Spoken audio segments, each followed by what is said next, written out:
गोमोलांगोन अरायनि नङा बुहुमा सानसे बेलासे गोमोरलांगोन सानसे बेलासे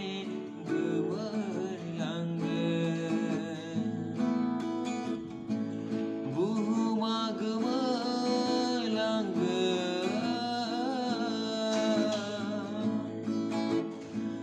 नायहर हनै बुहुमा गिथाव बाथाव महर लाबोगोन गावजों गावनो एना एनि गावजों गावनो दानलाय सुलाय दानो गोसो सोलायाबोला बै समाव खारग'नो